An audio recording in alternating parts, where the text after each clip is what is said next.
दोस्तों नमस्ते। सबको सन्मति दे भगवान, ये शीर्षक मैंने क्यों रखा है और इस शीर्षक के साथ महात्मा गांधी की फोटो भी मैंने क्यों लगाई है। दोस्तों, आजकल किसी भी वाक्य को इस तरह से तोड़ मरोड़ कर पेश किया जाता है, अपने मन का मतलब निकाल कर उसमें डाला जाता है और विवाद उत्पन्न किए जाते हैं। यही एक विषय भारत में बहुत ही जोरों शोरों से चल रहा है, खास करके जब वो हिंदुत्ववादी राष्ट्रीय विचार सरणी का कोई हो, अगर वो कुछ बात करता है तो उसको तोड़ मरोड़ कर अपने तरह से कर कर उसका विद्रूपीकरण किया जाता है और उसको बताया जाता है। जैसे महामहिम राज्यपाल के साथ हुआ, जैसे मंगल प्रभात लोढ़ा के साथ हुआ, जैसे चंद्रकांत पाटिल के साथ हुआ। उनके भीख इस शब्द को इस तरह से पेश किया गया कि मानो चंद्रकांत पाटिल अपने ही महापुरुषों का अनादर कर रहे हो। एक नया मुहिम चल रही है, नया प्रोपोगंडा चलाया जा रहा है कि भारतीय जनता पार्टी के नेता किस तरह से महाराष्ट्रीयन महापुरुषों का अवमान कर रहे हैं। ये बात बहुत पहले से चली आ रही है। मैं आपको किस तरह से प्रोपोगंडा चलता है, किस तरह से अर्थ बदले जाते हैं, यह बताने की कोशिश कर रहा हूं। आपको एक नाम याद होगा, श्री नमः रामनारायण नाम का एक ग्रंथ है। उस ग्रंथ में पंडित लक्ष्मणाचार्य जी ने एक भजन लिखा है। भजन बड़ा प्यारा है, बड़ा प्यारा भजन है और वो भजन मैं आपको सुनाता भी हूं, दिख भी जाएंगे उसके शब्द। रघुपति राघव राजा राम, पतित पावन सीताराम, सुंदर विग्रह मेघ श्याम, गंगा तुलसी शालिग्राम, भद्रगिरीश्वर सीताराम, भगत जनप्रिय सीताराम, जानकी रमणा सीताराम, जय जय राघव सीताराम, रघुपति राघव राजा राम, पतित पावन सीताराम। इस भजन को कहीं सुना सुना लगता है आपको?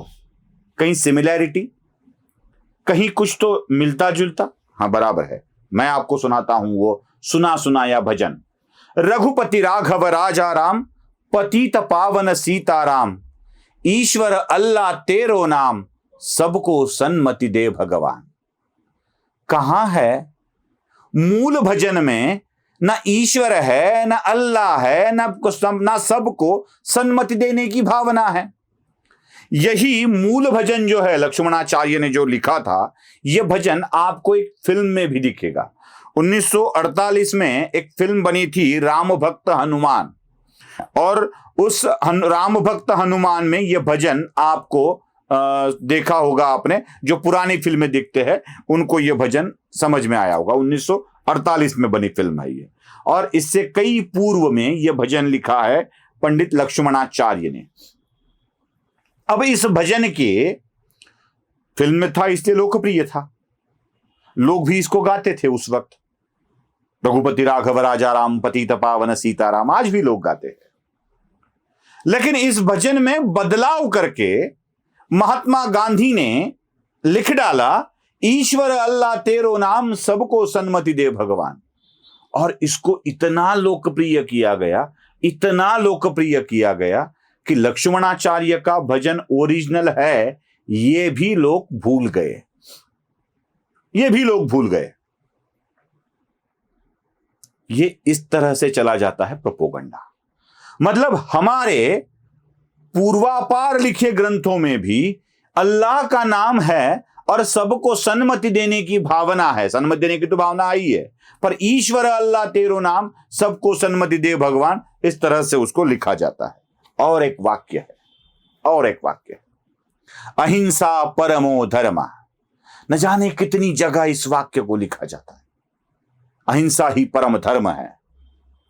और यह वाक्य कई ग्रंथों में आया हुआ है, कई ग्रंथों में आया हुआ है। जैसे महाभारत में है। एक बात बता दूं तो ये फिर समाजवादी लिब्रांडू लोग इसको फिर किसी बार यूज करेंगे या पता नहीं है मुझे। ये मनुस्मृति में भी आता है, यही वाक्य अहिंसा परमो धर्म मनुस्मृति में भी आता है। महाभारत में भी आता है, कई ग्रंथों में यह उल्लेख आ जाता है। लेकिन महाभारत वाला मैं उल्लेख आपको बता देता हूं क्या है, जरा ठीक से सुनिएगा, ठीक से देखिएगा। अहिंसा परमो धर्मा, धर्म हिंसा तथैव च। अहिंसा परम धर्म है, अहिंसा का पालन करना ही चाहिए, लेकिन धर्म रक्षा के लिए हिंसा भी परम धर्म ही है। अब धर्म कार्य कौन सा है यह भी जान लेना जरूरी है। धर्म कार्य क्या है? धारयतीति धर्माः, धर्म की व्याख्या है, मतलब जो आप धारण करते हो, विश्व कल्याण के लिए जो कुछ भी होता है उसे धर्म कहा जाता है। और उस धर्म की रक्षा के लिए जो भी कुछ किया जाता है, अगर हिंसा भी हो तो वो भी परम धर्म कहलाती है। लेकिन जानबूझकर अहिंसा परमो धर्मा, यही एक वाक्य बार बार हमारे सामने चिपकाया जाता है। दोस्तों, सिर्फ महाभारत में भी नहीं, मनुस्मृति में भी इसका उल्लेख हमें मिलेगा। अहिंसा परमो धर्मा, धर्म हिंसा तथैव च। आगे एक वाक्य मनुस्मृति वाला है, धर्म एवं हतो हन्ति, धर्मो रक्षति रक्षिताः।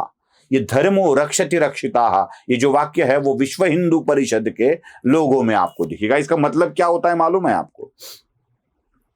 अगर हम धर्म का रक्षण करते हैं तो धर्म हमारी रक्षा करता है। अगर हम धर्म की रक्षा करते हैं तो धर्म हमारी रक्षा करता है, यही इसका मतलब है। लेकिन महात्मा गांधी ने कहा था, यह बोलकर सिर्फ अहिंसा परमो धर्म हमें पढ़ाया जाता है, उसके साथ धर्म हिंसा तथैव च ये हमें पढ़ाया नहीं जाता है। यह संदर्भ महाभारत में कब आया है, क्यों आया है, यह भी देख लेना जरूरी है। जब पांडवों ने कौरवों के साथ युद्ध खेला, 12 साल का वनवास पांडवों को हुआ, और उस वनवास में जा रहे पांडव कई ऋषि मुनियों के साथ मिलते मिलते जा रहे थे। उस वक्त उनकी मुलाकात मार्कंडेय ऋषि के साथ हुई।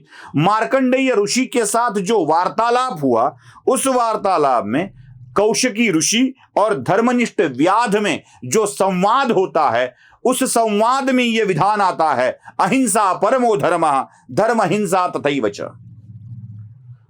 व्याध को समझाया जा रहा है कि अहिंसा परम धर्म है। व्याध तो काम ही हिंसा का करता है। अहिंसा परमो धर्म जरूर है, लेकिन धर्म के लिए हिंसा भी परम धर्म है, ये इसको समझाया जा रहा। लेकिन हमारे पुराणों के विधानों को आधा अधूरा लेके, जो हित का है वो ले लेके उस पे बोला जाता है।